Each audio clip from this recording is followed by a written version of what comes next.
Welcome to Pagan Coffee Talk. Here are your hosts, Oswin and Lord Knight. All right, so today's topic is Revelations, and not the book in the Bible. This is more like when the light bulb goes off. Oh, I love it when the light bulb goes off. When you're sitting there and you got students in your class, or you're sitting there talking to somebody, and all of a sudden you see that look in their eyes, and oh, there's that light bulb. There's that light bulb moment. They finally got what you were saying. Or how about the opposite of that? How about when somebody's sitting there talking about something and says some random thing, which sends you down this thought pattern. You're like, oh, crap. That means, oh, either I'm having a breakdown or a breakthrough, and what's the difference? Oh, yeah, it could work both ways for sure. It can work both ways. There's been many times I've sat there and was doing classes and stuff and heard somebody say something in passing and literally be sitting there thinking about something completely different for a minute, and everybody in class kind of like looking at me going, did we break them? Right. Meanwhile, you're branching off into like 10 different directions with this one thought pattern, right? One thought because somebody made some smart ass comment. Like, oh, here, let me think about that. Right.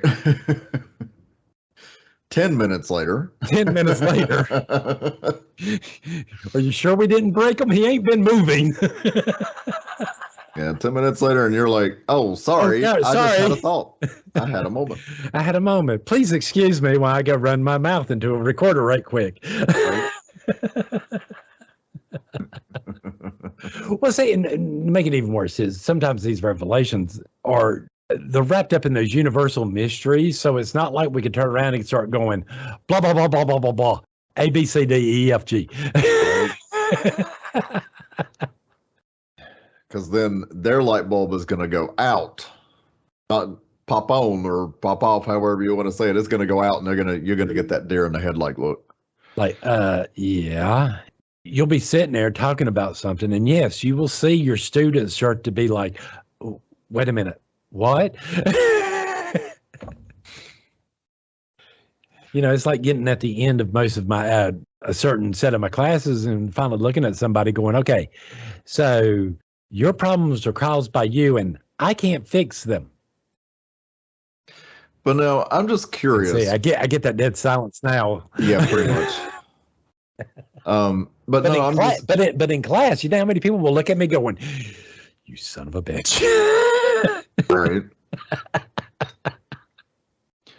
But I'm just curious, what causes that to happen?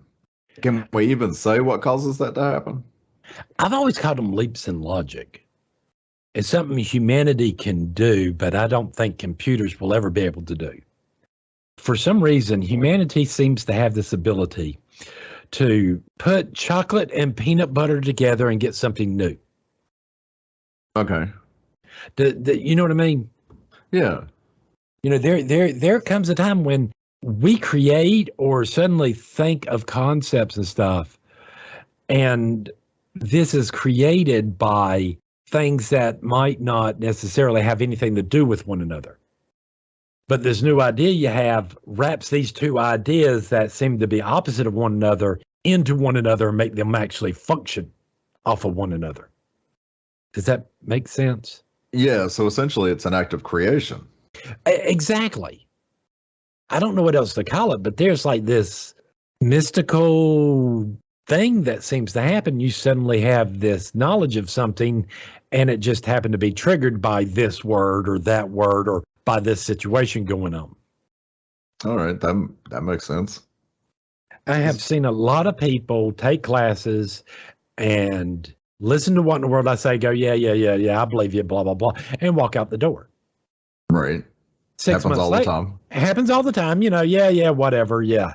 You know what I'm talking about, that normal, yeah, okay, sure, if you say so. Right.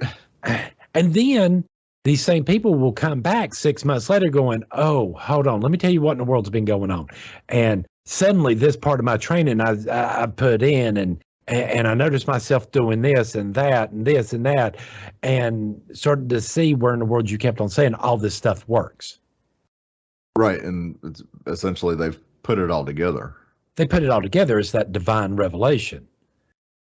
Because there's things that we learn and we hear, and until we are in certain situations, we're never going to understand them completely.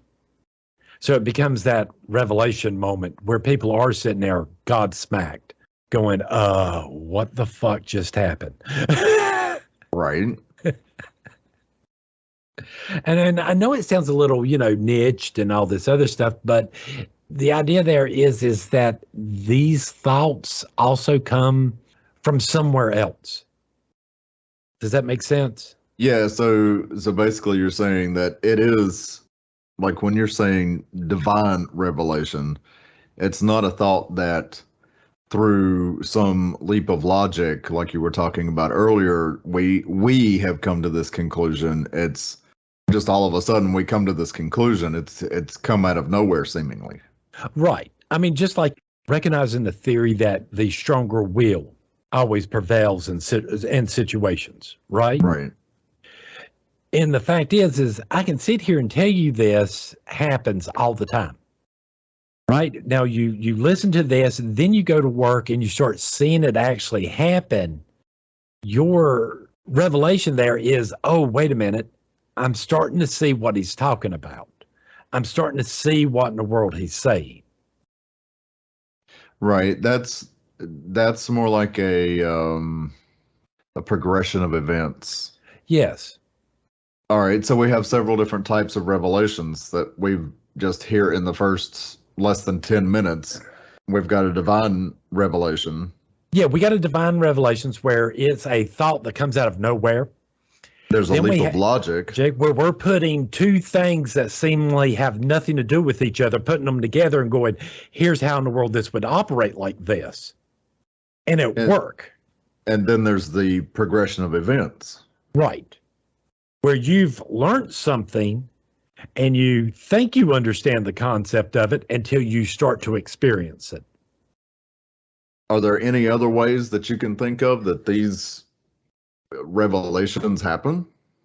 I don't think so. I mean, because even when we're looking at like people going through grief or traumatic experiences, there are tons of revelations I've seen these people suddenly have about themselves and about the world around them. And sometimes these revelations where you got these people that have experienced this, and then they sit down and talk to you, and because you explain it in a certain way, this situation takes on a different meaning.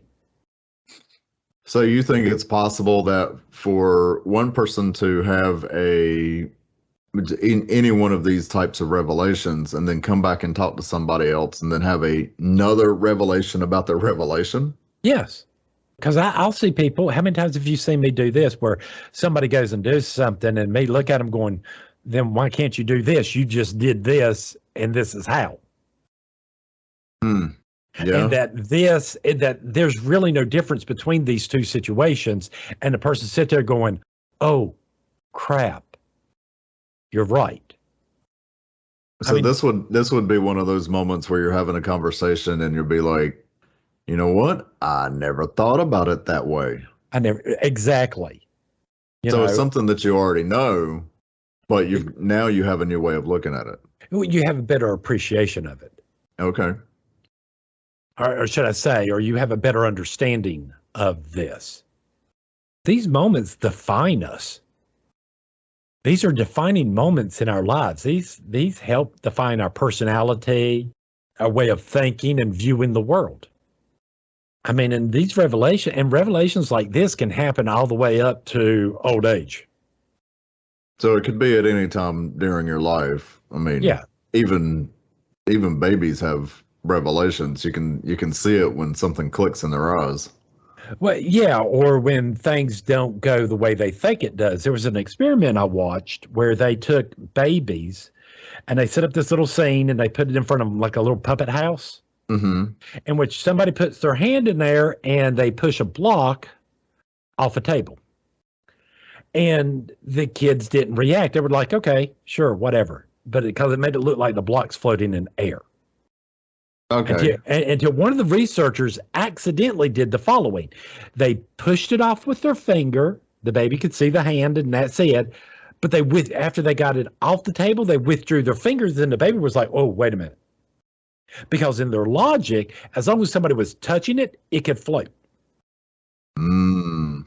It didn't matter if you didn't have your hand around it or not. Baby's understanding of this was, as long as somebody's touching it, it can float in midair.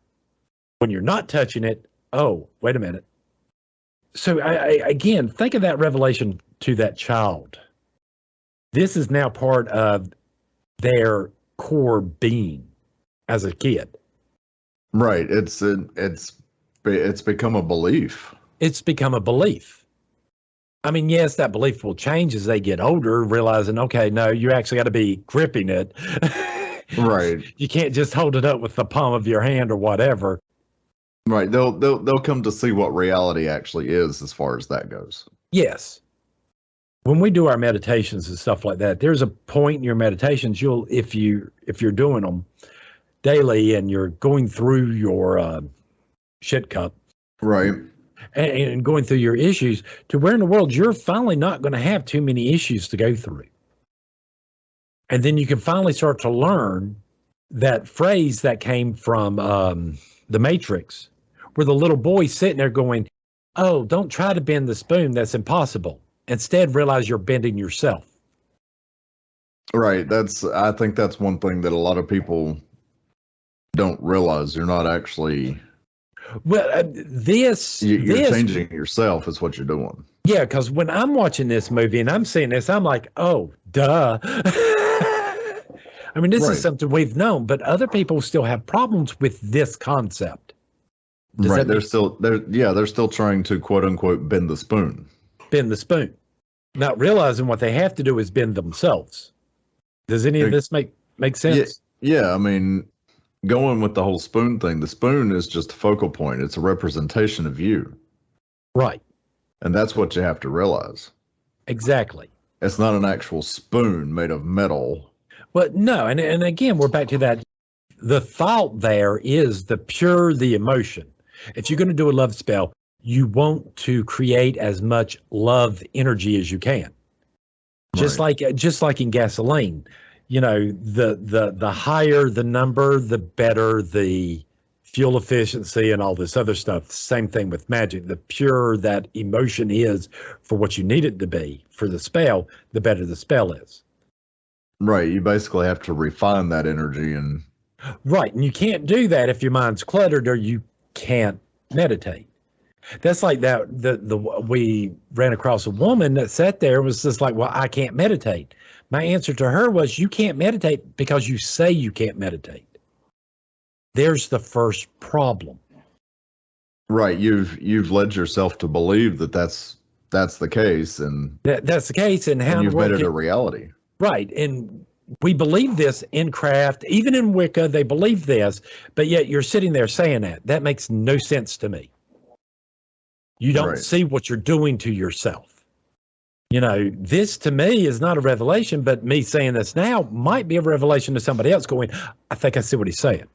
If I sit there and say, I'm sorry, our whole religion is based off the same concept of, I think I can. Right. And, there's long been this idea that you can speak things into existence. Well, hence the reason we have to keep our word, because to speak into existence requires truth. It has to actually happen. Right. So, and I'm just saying it's that whole power of the spoken word. Well, my point there is here we're looking at different concepts that have nothing to do with each other, but do. Right. We're looking at how to keep your word. How in the world to realize that you are putting psychological roadblocks, barriers in your own way.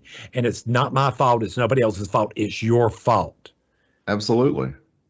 To me, and I don't mean this bad, because to me, if you're an alcoholic and you're going to AA and you've been sober for 10 years, this is the person I want to follow. Right. Because they have the strength of will and character to look at something and go, no, this is bad for me. I can't do this.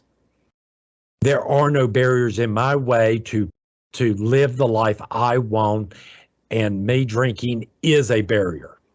Right. Does that make sense? Yeah, no, it makes perfect sense. AA teaches people how to be strong of will. It really does. But I'm sorry, if you got this person going around, if you have that alcoholic going around going, well, AA's for quitters, he's never going to go to AA. Well, you know what? Yeah, it is. But in this case, it's not anything. It's not something bad. Right. But do you see what I'm saying? The revelation there is that you're causing your own problems. Right. There are times in our life when we have to look at people going, yes, I do need help. I do need advice. But again, people also got to realize there's a lot of shit we do to ourselves in this. Maybe that's another topic we can cover at some point, is like the power of destruction. Right. I mean, again, it's kind of like us trying to explain spirituality and religion. Everybody I know or listen to out there all seem to think that these are opposing forces of one another, when they're not. They're complementary. They balance each other out. Too much spirituality is just as bad as too much religion. Right. The revelation there is that both of them have to work in unison with one another. Right. And that's something it's hard for a lot of people to come to grips with, but once you start looking at it and you start seeing. Well, when you're sitting down and you're being honest with yourself. Right. When you're being 100% truthful with yourself, this is what I believe, and this is why I believe it. I mean, there's a reason I sit there and say it takes a witch to make a witch, because I believe it. I've experienced it. I know what this is like. Right. I know what it's like to be that Wiccan and do the self-initiation, Scott Cunningham bullshit. It don't work. I mean, this is not a revelation. This is another type of revelation, because by virtue of my experiencing it, something was revealed to me. Right, because that's a lot of what we do as humans, is we experience things. Right. And I'm sorry, if you're sitting there reading books and you ain't experienced jack shit, you don't know nothing. Thanks for listening. Join us next week for another episode. Pagan Coffee Talk is brought to you by Life Temple and Seminary. Please visit us at lifetempleseminary.org for more information, as well as links to our social media: Facebook, Discord, Twitter, YouTube, and Reddit. We travel down this trodden path, the maze of stone and mire. Just hold my hand as we pass by a sea of blazing pyres. And so it is the end of our days, so walk with me till morning breaks. And so it is the end of our days, so walk with me till morning